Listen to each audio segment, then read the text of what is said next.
Je suis aujourd'hui à l'alpage de La Palle, dans le Val d'Illier, en compagnie de Serge Marietan. Et des fois, je me demande si mon attrait pour les fromages d'alpage, est-ce que c'est le fromage ou le paysage? Parce que dans chaque alpage que je vais, il y a des paysages à couper le souffle. Et aujourd'hui encore, on est à l'automne, il y a de belles couleurs. Mais ici, un panorama, Serge, qui est magnifique. Ici, l'été, tu dois être vraiment le roi parce que partout où on regarde, c'est des régions différentes. Oui, là on peut dire ça. Ici c'est vraiment une spécificité. D'une fois on a d'un côté les montagnes et de l'autre côté le lac Léman. Donc on a une vue imprenable sur les Alpes fribourgeoises puisqu'on va jusqu'au Gastlausen. C'est ce qu'on voit tout à droite, tout au les fond. Gastlausen. Oui. On est pratiquement tout près du Molaison tout au fond aussi. On a le Mont d'Or devant, les Tours d'Ailly, les Tours d'Ailly, on a les Uns. C'est les Uns qu'on voit juste en face. Oui, magnifiquement bien posés sur le plateau là. Ouais. Ensuite, tout à gauche, on est sur le lac Léman, donc Montreux. On voit Aigle tout au fond là-bas. On voit un petit bout le château de Chillon, on le devine là sur le lac. Sur le lac, oui. Ouais, c'est vraiment une vue incroyable. Donc après, on rentre dans le Val d'Illier avec... On rentre dans le Val d'Illier, là, l'alpage de Chanceau, tout au fond à droite. Et ensuite, tous les alpages qu'on peut voir sur Trois-Torrents. Chanceau, après on passe sur Temela, la région de Champoussin, jusqu'au Crozet. On voit le haut de Planachot. Et à la fin, on va se terminer avec les alpages de Berrois et de Barme qu'on devine là-bas tout au fond vers les Dents Blanches. Avec Champéry dessous qui est aujourd'hui dans la brume. Hein. C'est impressionnant. Hein. La plaine n'est pas dans la brume et puis on voit Champéry dans la brume puis nous on se royaume ici dessus.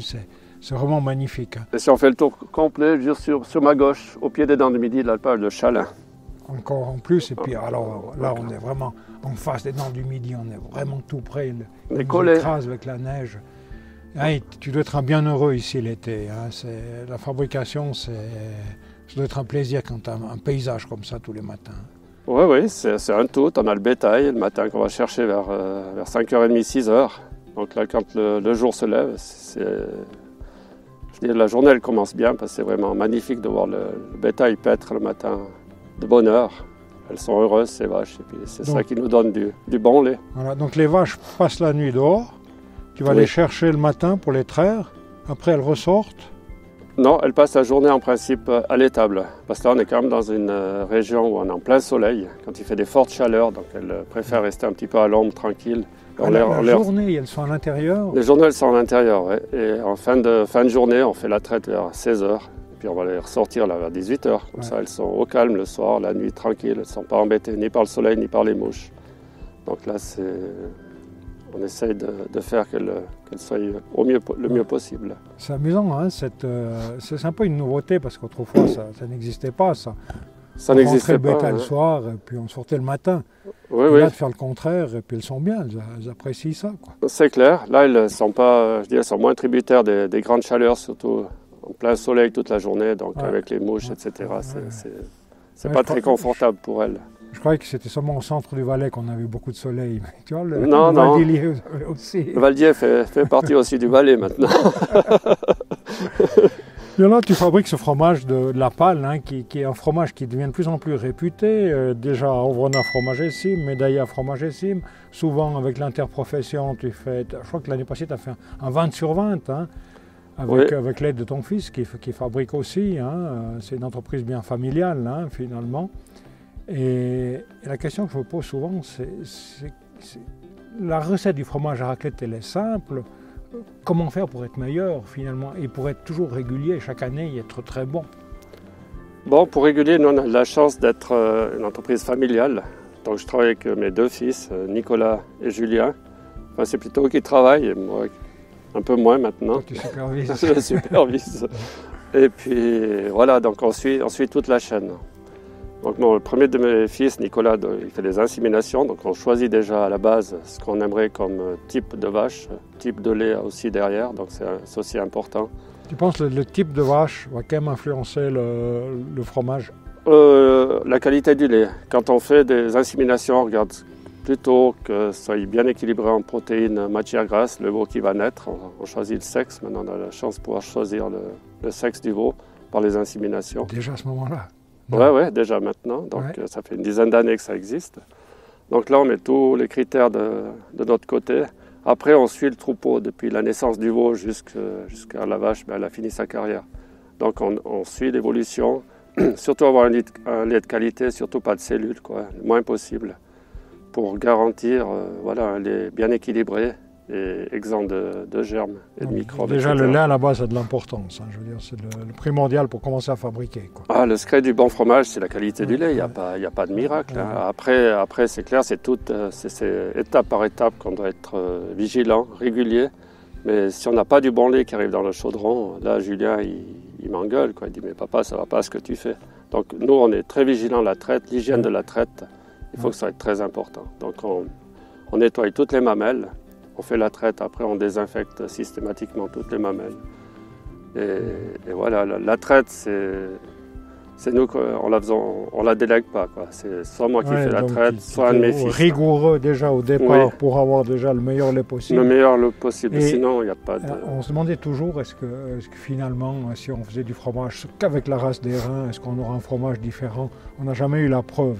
Mais dans ce que tu me dis là, c'est pas tellement une race d'airain ou une autre race, mais c'est surtout une race qui donne un lait qui va bien pour faire le fromage. C'est ça un petit peu. Oui, c'est ça, oui. Après, la race d'airain, c'est une légende. On peut dire qu'on fait du meilleur fromage avec la race d'airain. Même j'apprécie beaucoup la race d'airain. Mais c'est mieux pour la lutte. Mais elles font aussi du très bon lait, mais c'est vrai qu'on doit avoir un lait. Il n'y a pas uniquement la race d'airain qui fait du bon lait. Donc.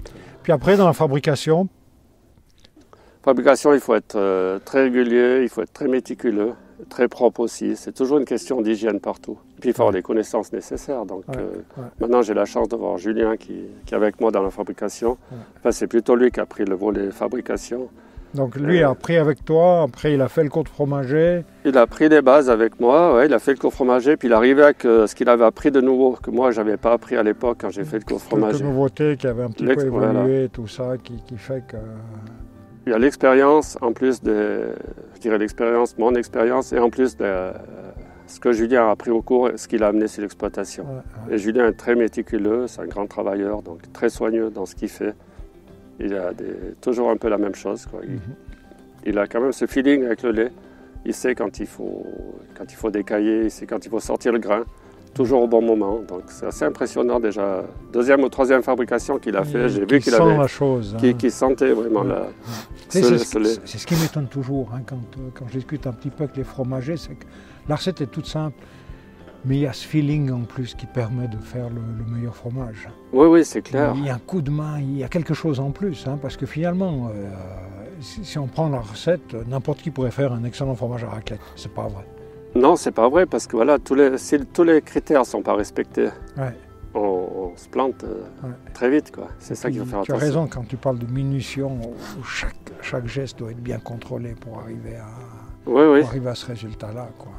Et puis comme on fait partie de la OP, c'est quand même contrôlé, toutes les pièces sont contrôlées, donc je dis on n'a pas le droit un jour où c'est moins bien. Nous on se rend compte qu'un jour ça va moins bien, mais parce que le lait est moins bien, parce que voilà, c'est la nature aussi, des fois il fait très chaud, les vaches elles boivent beaucoup, ou bien c'est le stress avec des orages ou le déplacement de bétail. Donc là on voit qu'on a un lait qui prend peut-être un petit peu moins bien. On a moins de plaisir à travailler ce lait parce qu'on se rend compte tout de suite au décaillage déjà, ou même quand on le met caillé, qu'il y a peut-être une différence avec les autres jours. Et tu vas fabriquer différemment? Alors là c'est Julien le fromager qui adapte sa fabrication par rapport au lait qu'il a dans le chaudron. Et ça c'est toujours la capacité du fromager ou d'un grand cuisinier de s'adapter à ce qu'il y a dans le chaudron.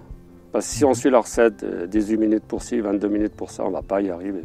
On va y arriver 7 fois sur 10, mais jamais. Voilà, c'est nous qu'on doit s'adapter. Après, dans beaucoup d'alpages, j'ai vu, les alpages se déplacent tout au long de la saison. Toi, tu arrives ici au début de la saison, tu ne bouges plus et les vaches ont suffisamment d'herbe pour rester dans cette zone.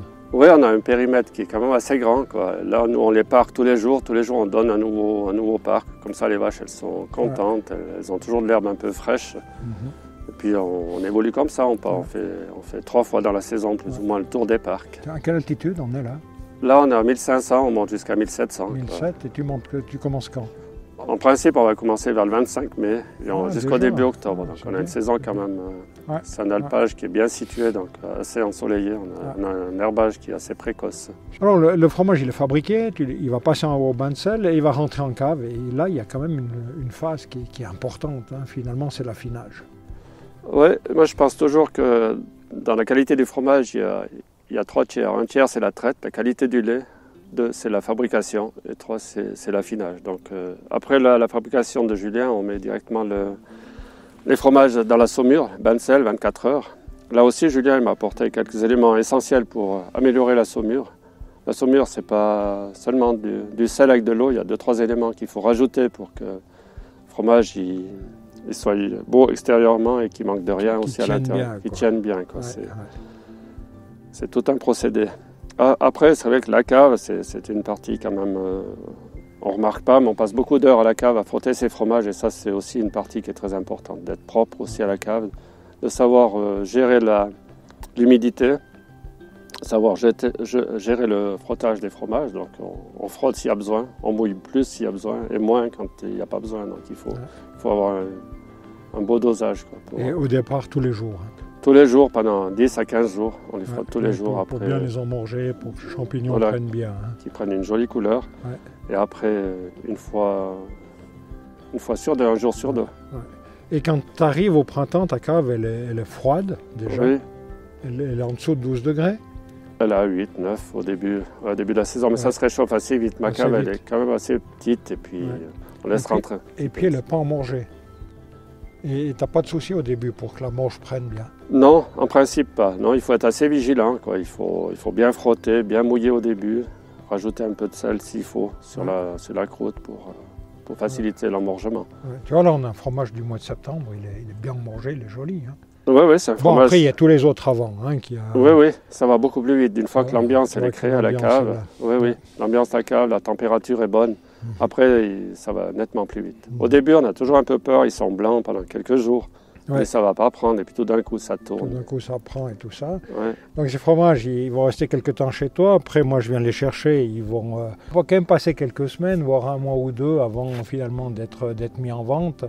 Dans mon choix de fromage pour la mise en vente, je ne suis pas très rigoureux en disant il faut qu'ils aient un mois. Certains fromages, je préfère qu'ils aient 3 mois, excuse-moi. Je préfère qu'ils aient 5 mois plutôt que 3 parce qu'à ce moment-là, ils donnent leur plénitude de goût. Puis certains fromages, pour moi, ont à peine 3 mois et ils vont déjà bien. Et finalement, c'est un peu ça mon travail, de dire celui-ci va bien maintenant et puis c'est maintenant qu'il faut le vendre et le consommer. Les tiens, ils sont arrivés en cave, et bien gentiment, on va commencer à pouvoir les vendre parce qu'ils sont à maturité. Et l'histoire de dire 3 mois, il faut ça, je ne suis pas toujours d'accord. Non, mais en principe, on dit si la plénitude des arômes, elle est bonne, elle est bien là à 3 mois. Il serait dommage de faire une raclette avec un fromage qui n'a pas 3 mois, tout simplement parce qu'on n'a pas la plénitude des arômes. Puis quand on est dans des alpages, c'est quand même ça qui fait la différence, qui fait ce goût incomparable qu'on retrouve dans les raclettes. C'est ça qu'on va avoir, la plénitude de goût. Voilà, la plénitude du goût. Et ça, je pense qu'il faut au minimum 3 mois, je dirais entre 3 et 5 mois, c'est là que le fromage il est affiné. Après, c'est vrai que nous, on voit sur les ventes directes ici, les gens, ils ont de la peine à attendre 3 mois. On sait très bien qu'un fromage comme ça, à 2 mois, il va racler. Mais on n'a peut-être pas encore les goûts qu'on aimerait ressortir. En tout cas, il y a le crémeux, mais il n'y a pas le goût. Mais c'est le problème, c'est qu'on a envalé le tourisme pendant l'été. Et dès le mois d'août, les gens sont friands. Tout le monde me dit, quand c'est que tu es prêt? Je dis, patientez, ça va arriver, mais on a tous envie de goûter ce fromage. On a fait des raclettes au printemps, mais jusqu'au mois de juin, c'est le fromage de laiterie. On sait que dans l'alpage, il aura ce goût particulier et tout le monde est friand de démarrer. Et à partir du mois d'août, j'ai la demande, ça c'est clair. Oui. Nous, on a le même problème ici, parce qu'on fait beaucoup de ventes directes. Plus de la moitié de notre production est vendue sur l'alpage. Ce n'est pas un problème, mais je dirais qu'on essaye de retenir un peu les clients, de dire attendez un petit peu que le fromage soit mûr. Il faut que nous, on fait un travail en aval qui est de bonne qualité, même très bonne qualité. Et le but, c'est que le client qui achète, le consommateur qui achète nos produits soit ici très satisfait. Et puis qu'il le mange au meilleur moment. C'est ça. Mais c'est vrai qu'on a c'est un peu un problème ça, parce que On commence la saison relativement tard. Comme tu dis, au mois de juillet, août, c'est là que les gens ils s'attendent déjà à manger des raclettes. À moins qu'il fasse 35 degrés. Qu'il fasse très chaud. Voilà, dès qu'il y a un coup de froid, on veut de la raclette, puis de la raclette d'alpage. Voilà. Donc en finalité, tu fabriques dans un cadre exceptionnel un produit exceptionnel. C'est très beau. Merci.